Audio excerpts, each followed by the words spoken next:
સુરતના અઠવા લાઇન્સ પોલીસની હદમાં રહેતા એક આધેડ વયના વ્યક્તિ સાથે તેમના જ 3 પરિચિતોએ વિશ્વાસઘાત અને બ્લેકમેલિંગનું મોટું કાવતરું રચ્યું હતું. આ ઘટનામાં અંદાજે 1.5 કરોડથી વધુની મિલકત પડાવી લેવામાં આવી છે. આશરે 2.5 વર્ષ પહેલાં ફરિયાદીના પરિચિત એવા મિત્ર ચૌટા બજારના મેહુલ જડિયા, વિનોદ મનાની અને યુસુફ ચોકસીએ આ ફરિયાદીને વિશ્વાસમાં લીધા હતા. તેઓ આ ફરિયાદી જે એક આધેડ હતા તેમને મોજ મસ્તીના બહાને બારડોલી પલસાણા હાઈવે પર ફરવા લઈ ગયા હતા અને ત્યાં અગાઉથી ગોઠવ્યા મુજબ એક અજાણી યુવતીને બોલાવવામાં આવી હતી. આ દરમિયાન આરોપીઓ છુપી રીતે યુવતી સાથે એ આધેડના આપત્તિજનક અને નિર્વસ્ત્ર વિડીયો મોબાઈલમાં ઉતારી લીધા હતા. ત્યારબાદ આરોપીઓ થોડા દિવસોમાં તેમનો અસલી ચહેરો બતાવ્યો હતો, જ્યાં તેમણે આધેડને હવે બ્લેકમેલિંગ અને ધમકી આપવાનું શરૂ કર્યું હતું. તેમણે કહ્યું હતું કે તમારો આ વિડીયો અમારી પાસે આવી ગયા છે અને જે યુવતી સાથે તમે હતા તેના પર બળાત્કારના કેસમાં તમને ફસાવી દેવામાં આવશે. આબરૂ બચાવવી હોય તો રૂપિયા આપવા પડશે. આમ ફરિયાદીને તેઓએ બ્લેકમેલિંગ કરવાનું શરૂ કરતાં તેઓ એટલા ગભરાઈ ગયા હતા કે પોતાના પરિવાર માટે મૂકેલા 39 લાખ રૂપિયાની એફડી પણ તેમણે તોડાવી દીધી હતી અને એફડીના 39 લાખ રૂપિયા આ આરોપીઓ મેહુલ જડિયા, વિનોદ મનાની અને યુસુફ ચોકસીને આપી દીધા હતા. ત્યારબાદ પણ બ્લેકમેલિંગ અટક્યું ન હતું. આ આધેડને તેઓ વારંવાર બ્લેકમેલ કરતા આખરે આધેડે પત્ની, દાદી અને પુત્રવધૂના મૂકેલા 130 તોલા આધેડે પોતાની પત્ની, દાદી અને પુત્રવધૂના અંદાજે 130 તોલા સોનાના દાગીના અને 5 કિલો ચાંદી પણ આપી દીધી હતી.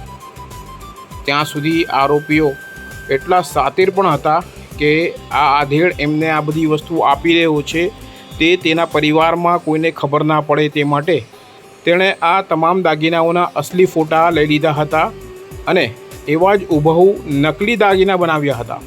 અને આ નકલી દાગીના તેણે આધેડને આપીને બેંકના લોકરમાં મુકાવી દીધા હતા, જેથી ઘરમાં જ્યારે પણ દાગીનાની વાત નીકળે ત્યારે લોકરમાં બધું સુરક્ષિત દેખાય. આ સિલસિલો તો 2.5 વર્ષ સુધી ચાલ્યો. તાજેતરમાં ફરિયાદીના પુત્રને પિતાના બદલાયેલા વર્તન અને મિલકત બાબતે શંકા ગઈ. ત્યારે પુત્રને લાગ્યું કે પિતાજી કંઈ વ્યવસ્થિત વર્તાવ નહીં કરી રહ્યા છે.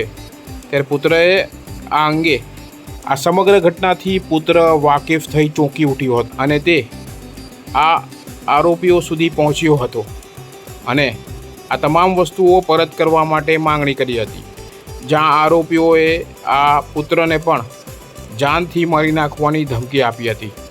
અંતે પીડિત પરિવારને સમગ્ર વસ્તુઓ ખબર પડી જતાં તેમણે સુરત પોલીસનો સહારો લીધો હતો અને સમગ્ર વિગત અઠવા પોલીસમાં જણાવી દીધી હતી, જેથી પોલીસે સમગ્ર વિગતોની વેરીફાઈ કરી આખરે અઠવા પોલીસ સ્ટેશનમાં ફરિયાદ લઈ લીધી હતી, જ્યાં અઠવા પોલીસે ગણતરીના કલાકોમાં જ મુખ્ય આરોપી એવો ચૌટા બજારનો મેહુલ જડિયા, વિનોદ મનાનીની ધરપકડ કરી લીધી છે, જ્યારે યુસુફ ચોકસી હજુ ફરાર રહ્યો છે.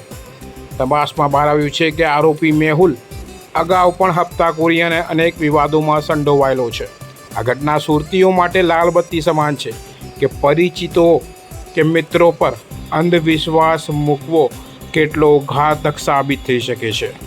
જોકે હાલ આવી કોઈ પણ ઘટનામાં ફસાઓ ત્યારે પોલીસનો સહારો જરૂર લઈ લો, જેથી આવા આરોપીઓ જેલના સળિયા પાછળ જઈ શકે છે. કેમેરામેન સાબિર અલી સૈયદ સાથે કાદિર શેખ, કર્તવ્ય ગુજરાત ન્યૂઝ, સુરત.